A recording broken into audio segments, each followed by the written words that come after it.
активы есть, и наша задача, чтобы их было больше, чтобы при их продаже мы их продали по максимальной цене. Удовлетворить требования вкладчиков Татфонбанка и Интехбанка. Вот главная задача правительства республики, говорит премьер. Возможны два выхода. Либо отзыв решения Центробанка, либо процедура банкротства. Если сегодня сосредоточиться именно на ускорениях процедур банкротства, на поиске и выявлении активов, на поиске и выявлении тех, кто смог бы эти активы купить по максимальным ценам, которые есть, это тот путь, который точно сегодня существует. Я не знаю, вдруг появится какой-то иной. Вкладчики предлагают свой выход – создать специальный фонд, который решит проблемы всех клиентов, включая и юрлиц.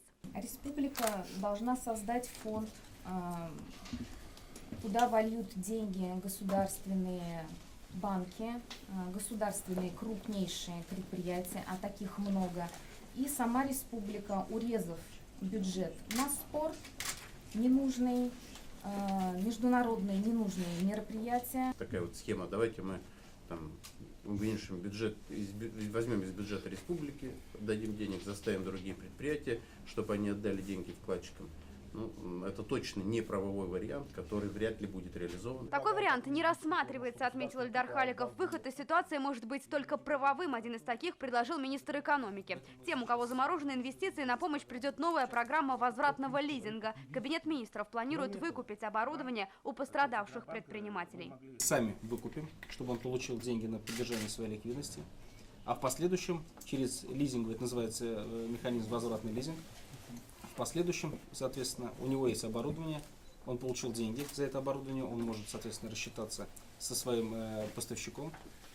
Будем субсидировать в первый год его лизинговые платежи. Ситуацию под особый контроль взяла прокуратура республики. Вкладчиков просят не принимать поспешных решений и отнестись с пониманием. Я хотел бы все-таки, уважаемые товарищи, предостеречь от незаконных действий, от излишней, я скажу так, негативной политизации процесса. Не идите на поводу определенных политических сил, которые используют вас для раскачки ситуации в свою пользу.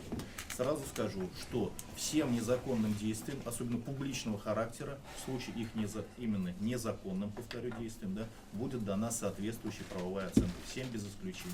Встреча на этом не закончилась. Премьер вышел и к тем, кто ждал его перед зданием торговой палаты. А это несколько сотен человек.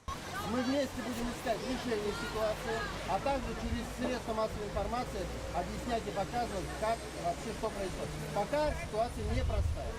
Рабочая группа продолжит искать возможные варианты решения проблемы. Эта встреча с премьер-министром не последняя. Следующая ровно через неделю, в понедельник. Аделя Коломиец, Амир Залюшев, ТНВ, Казань.